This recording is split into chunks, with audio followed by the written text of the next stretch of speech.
Good morning students. सभी दोस्तों को मेरा प्यार भरा नमस्कार।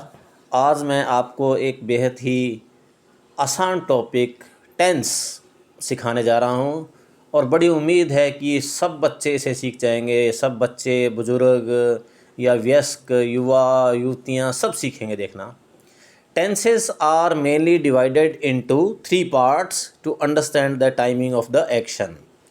तो किसी भी एक्शन की जो टाइमिंग है उसी को समझने के लिए टेंसेस को क्या है कि 3 पार्ट्स में मेनली 3 पार्ट्स में इनको डिवाइड किया गया है। एक्शन के टाइम को समझने के लिए किसमें? प्रेजेंट में, पास्ट में और फ्यूचर में। There are 3 main parts of the tenses is present, past and future. तो दोस्तों, एक्शन वर्ड्स कौन से होते हैं? देखिए आप, go, play, come, dance, write, watch, wash, clean, move, write, sing, ये सभी क्या हैं? एक्शन वर्ड्स हैं। लेकिन इन एक्शन वर्ड्स से अपने को ये नहीं पता लग रहा कि काम कब हो रहा है, कौन कब आ रहा है, कब जा रहा है, कब खेल रहा है, कब वॉशिंग कर रहा है, कब सिंगिंग कर रहा है, कब डांसिंग कर रहा है, कब राइटिंग कर रहा है। तो इसी को समझने के लिए हमने टेंसेस का यूज़ किया है। तो अभी मैं आपको टेंस सिखाने जा रहा हूँ, ध्यान से देखना दोस्तों। तो दोस्तों, अब आगे क्या है कि इनको furtherly divide into 4 parts each. अब ये जो 3 हैं, प्रेजेंट, पास्ट और फ्यूचर, इनको आगे 4 पार्ट्स में और डिवाइड करते हैं ताकि टाइमिंग ऑफ द एक्शन, जो एक्शन का टाइम है वो सही से पता लगे। तो 4 पार्ट कौन कौन से हैं? इंडेफिनेट, कंटिन्यूअस, परफेक्ट और परफेक्ट कंटिन्यूअस। इनडेफिनेट जैसे कि नाम से पता लगता है कि जिसका टाइम निश्चित नहीं है, इनडेफिनेट। कंटिन्यूअस मीन्स कि वो काम लगातार चल रहा है, स्टिल वो वर्किंग में है, तो वो कंटिन्यूअस है। परफेक्ट जो काम पूरा हो गया है, जैसे I have learned my lesson, मैंने अपना पाठ याद कर लिया, तो वो मेरा काम क्या है? वो पूरा हो गया है। और परफेक्ट कंटिन्यूअस का मतलब है जैसे मान लो काम पूरा भी हो रहा है और चल भी रहा है। जैसे मान लो कोई बिल्डिंग है, वो 5 वर्ष के अंदर बनेगी, तो 4 वर्ष और 9 महीने में या 4 वर्ष 11 महीने में ऐसे तो है नहीं कि वो बनेगी नहीं और पूरे 5 में लास्ट महीने के अंदर बन जाएगी। तो काम क्या है? धीरे धीरे पूरा भी हो रहा है और चल भी रहा है, तो वो क्या किस में आएगा? परफेक्ट कंटिन्यूअस में आएगा। उम्मीद करता हूँ कि आपको इतनी बात समझ आ गई हो गई। अब आगे देखते हैं दोस्तों। अब देखिए दोस्तों, मैंने इनका पूरा एक मैप बना दिया है इस तरीके से। अभी मैं आपको अच्छे से तरीके से दिखाता हूँ इसको। जैसे ये है अपना, अब देखिए आप इसको आप अच्छे से याद कर लेंगे। तो इंडेफिनेट प्रेजेंट में भी होगा, पास्ट में भी होगा और फ्यूचर में भी होगा। ऐसे ही कंटिन्यूअस है, परफेक्ट है और परफेक्ट कंटिन्यूअस है। इंडेफिनेट में तो सभी में अलग फॉर्म आएंगे, जैसे प्रेजेंट इंडेफिनेट में फर्स्ट फॉर्म, पास्ट में सेकंड फॉर्म और फ्यूचर में विल या शैल के साथ में वर्ब की फर्स्ट फॉर्म आएगी।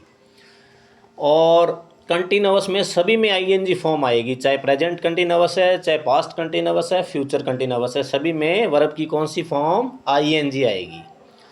और परफेक्ट मतलब इसमें सभी में वर्ब की कौन सी फॉर्म आने वाली है? Third form. प्रेजेंट में भी थर्ड फॉर्म, पास्ट में भी परफेक्ट में थर्ड फॉर्म और फ्यूचर परफेक्ट में भी कौन सी? Third form. और जो परफेक्ट कंटिन्यूअस है उसमें सभी में बीन का यूज होगा, साथ में आईएनजी भी आएगी और साथ में सिंस या फॉर का भी यूज़ होगा, चाहे वो प्रेजेंट कंटिन्यूअस है चाहे पास्ट कंटिन्यूअस है, चाहे वो फ्यूचर कंटिन्यूअस है। अब इनमें हेल्पिंग वर्ब कैसे यूज़ करनी है वो आप देख लीजिए।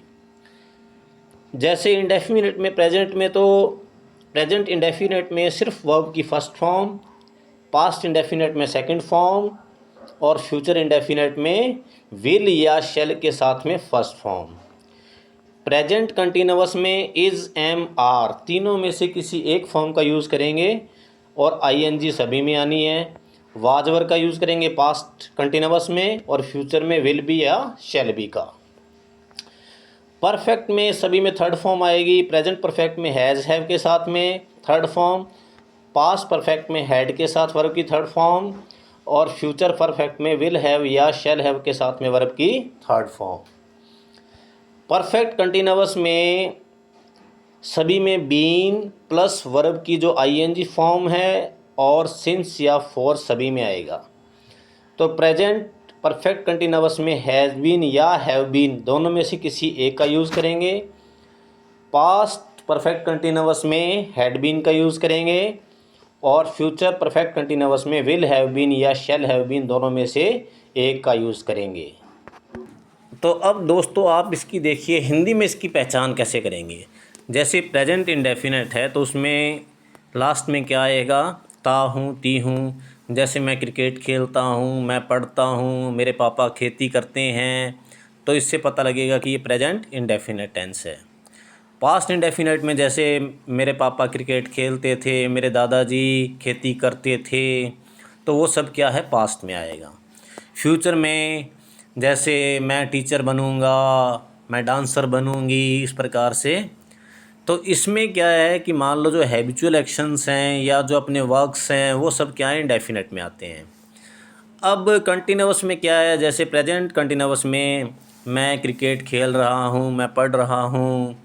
पास्ट में मैं पढ़ रहा था, वो कपड़े धो रही थी।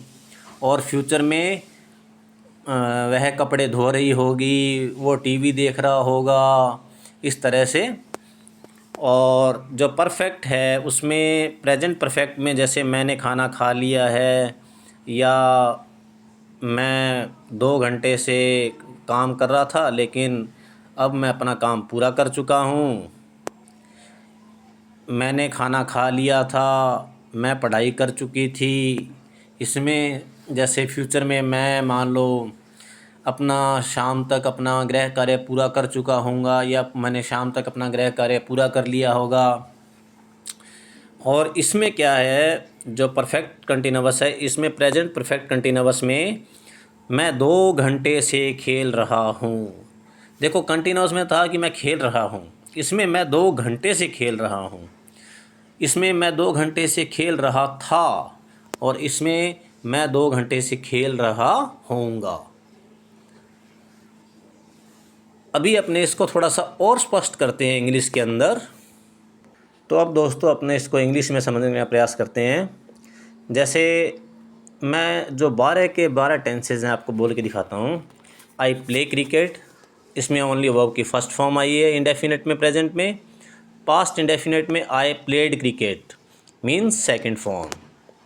फ्यूचर इंडेफिनेट में आई शैल प्ले क्रिकेट मतलब शैल के साथ में वर्ब की फर्स्ट फॉर्म।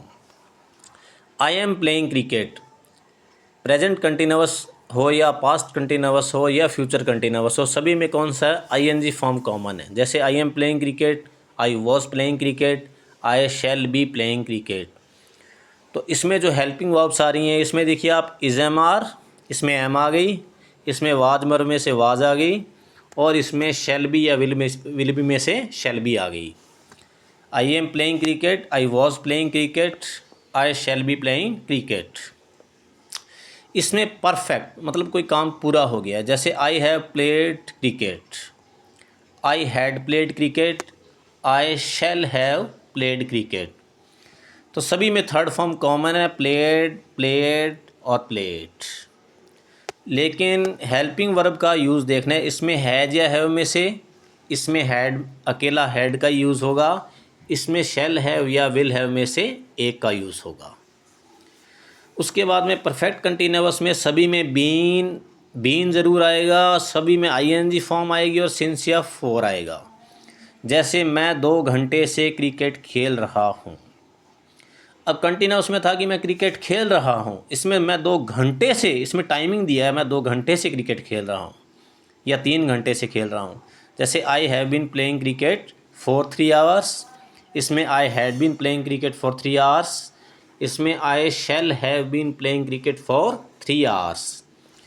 और सिंस या फॉर का यूज़ क्या है, सिंस तो आता है पॉइंट ऑफ टाइम के लिए और फॉर आता है पीरियड ऑफ टाइम के लिए। कैसे, मैं आपको अभी बताता हूँ। अब सिंस देखिए पॉइंट ऑफ टाइम के लिए क्या आएगा, सिंस, जैसे since Monday, since 1981, since 2 o'clock। और फॉर आता है पीरियड ऑफ टाइम के लिए, जैसे for 2 hours, for 2 years, for 3 days. अब मैं आपको एक तरीका बताता हूँ। देखो, जिसे अपने डिवाइड नहीं कर सकते उसके लिए आएगा, जिस टाइम को अपने डिवाइड नहीं कर सकते उसके लिए सिंस, और जिस टाइम को डिवाइड कर सकते हैं उसके लिए फॉर। जैसे 2 आवर्स को अपने 120 मिनट्स में डिवाइड कर सकते हैं तो उसके लिए क्या है, 4। 2 ईयर्स को अपने 12 मंथ्स में कर सकते हैं तो उसके लिए क्या है, 4। 3 डेज़ को अपने 72 आवर्स में कर सकते हैं तो उसके लिए क्या है, 4। लेकिन सिंस में डिवाइड नहीं होगा। देखिए, सिंस मंडे, अब मंडे को अपने डिवाइड नहीं कर पाएंगे। सिंस 1981 इसको भी नहीं कर पाएंगे। सिंस 2 o'clock इसको भी नहीं कर पाएंगे। लेकिन 2 आवर्स होता तो फिर 2 आवर्स के 120 मिनट्स बन जाते हैं तो उसके लिए क्या आता है, 4। होप कि आपको समझ में आ गया होगा। अगर आपको ये वीडियो अच्छा लगा और अगर आप वास्तव में मेरे से टेंस सीखना चाहते हैं, अच्छे से सीखना चाहते हैं, तो मैं आपके लिए और वीडियो लेके आऊँगा। आप अच्छे अच्छे कमेंट कीजिएगा। धन्यवाद। Have a nice day friends. Thank you. Bye bye दोस्तों।